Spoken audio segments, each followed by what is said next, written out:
Aujourd'hui, je vous propose de découvrir une technique peu connue, simple et rapide, pour créer un lien hypertexte vers un fichier Word, Excel ou PowerPoint. Je l'utilise tout le temps, elle est bien plus rapide et pratique que la méthode habituelle que vous connaissez probablement déjà. Bonjour, je suis Thierry Compagne du site organisationpersonnelle.com. Toutes les semaines, je partage avec vous des conseils et astuces pour vous aider à prendre la main sur l'organisation et la gestion de votre temps dans votre vie professionnelle ou et personnelle. Ces astuces et conseils concernent les outils matériels et logiciels, la méthode et les comportements ou attitudes à adopter pour retrouver la maîtrise du temps. Alors justement, aujourd'hui, on va parler logiciel. Allez, venez à côté de moi, on va voir ça directement sur mon écran, ce sera plus concret.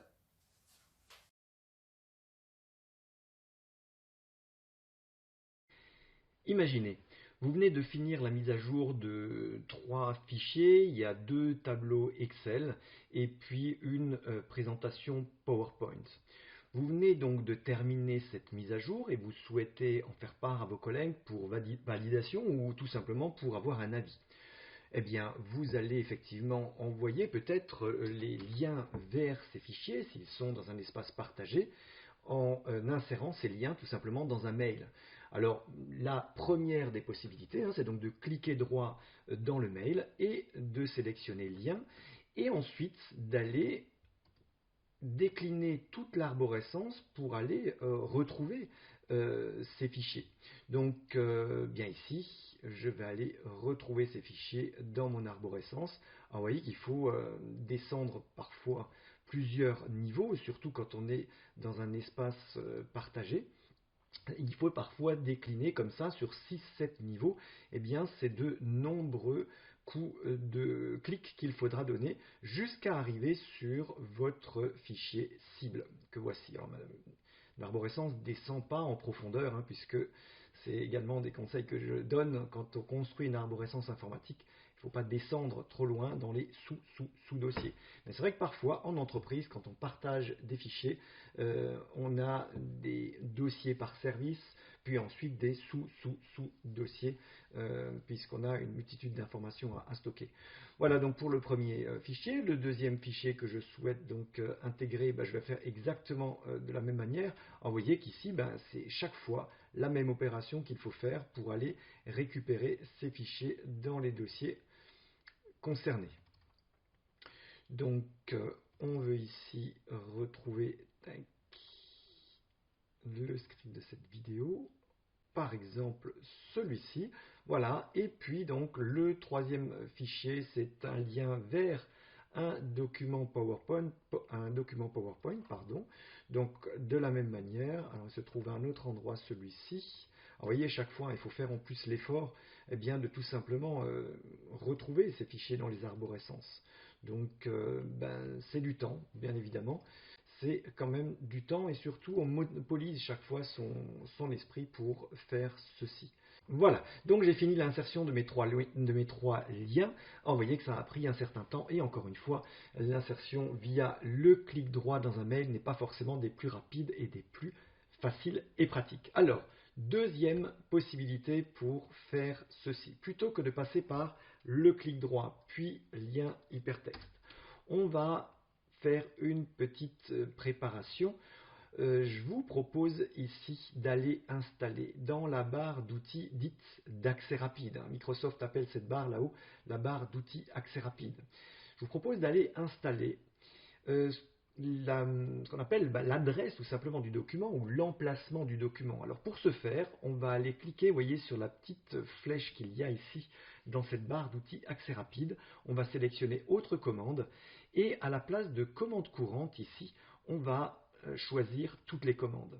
Et dans la fenêtre déroulante ici, il y a une multitude de commandes et nous allons sélectionner emplacement du document. Donc la commande emplacement du document. Elle est ici. Et on clique sur le bouton ajouter. On clique sur OK dans cette fenêtre. Vous voyez qu'en haut de notre fichier Excel apparaît cette barre d'adresse dans laquelle se trouve donc l'adresse, le chemin où se trouve donc notre fichier. On n'a plus donc qu'à cliquer droit, on va copier cette adresse et on retourne dans notre mail, on va recliquer droit à nouveau, lien hypertexte, mais cette fois-ci, au lieu d'aller décliner toute notre arborescence, eh bien, il nous suffira d'aller coller l'adresse que l'on vient de copier dans cette fenêtre et de dire OK. Voilà, notre premier lien est en place. On veut aller intégrer le lien vers notre deuxième fichier Excel. Mais il nous suffira de faire la même chose. On copiera l'adresse et on collera à l'intérieur. Alors, on va faire exactement de la même manière dans notre fichier PowerPoint. Alors ici, j'ai déjà fait la manœuvre, hein, mais il faut la refaire dans chacune des suites. Autrement dit, il faudra les faire sur Word, sur Excel et sur PowerPoint exactement de la même manière. Alors vous voyez que parfois, la barre d'adresse ici n'apparaît pas forcément dans cette barre d'outils accès rapide, mais tout simplement parce que la fenêtre est un peu petite. Donc vous voyez, elle va apparaître si vous élargissez la fenêtre, et si vous ne souhaitez pas modifier la taille de votre fenêtre, vous pouvez cliquer ici sur la petite flèche, ou les deux petites flèches noires, et à nouveau vous faites copier, et vous insérez ici exactement de la même manière que tout à l'heure, ce lien hypertexte en copiant, collant l'adresse que vous venez de copier dans la fenêtre adresse. Voilà, vous pouvez, avant de refermer la fenêtre, vous pouvez également modifier le texte affiché. Vous pouvez laisser simplement ici le nom du fichier par exemple. Voilà, on dit OK et apparaît ici simplement le nom du fichier. Le lien est un peu plus lisible, hein, on n'a pas besoin d'avoir tout le lien qui s'affiche puisque quand on place le curseur sur le lien, s'affiche l'intégralité du chemin. On va même pouvoir modifier le texte à afficher directement sur le mail en tapant peut-être ici simplement, voilà, mettre à jour le fichier en cliquant ici et on retrouve le lien ici de la même manière. Ben voilà cette deuxième façon d'intégrer un lien dans un mail ou partout ailleurs. En fait, on peut très bien procéder de la même manière que ce soit sur un fichier Excel vers un autre fichier Excel, sur un document Word vers un fichier Excel. Vous avez compris, quelle que soit la combinaison, ça fonctionne. Voilà, mais j'espère que cette astuce va vous permettre de gagner du temps et vous sera utile comme elle l'est pour moi. C'est vrai que je pratique quasiment que de cette façon pour intégrer un lien hypertexte. Installez cette barre d'adresse dans les 3 logiciels Excel, Word et PowerPoint.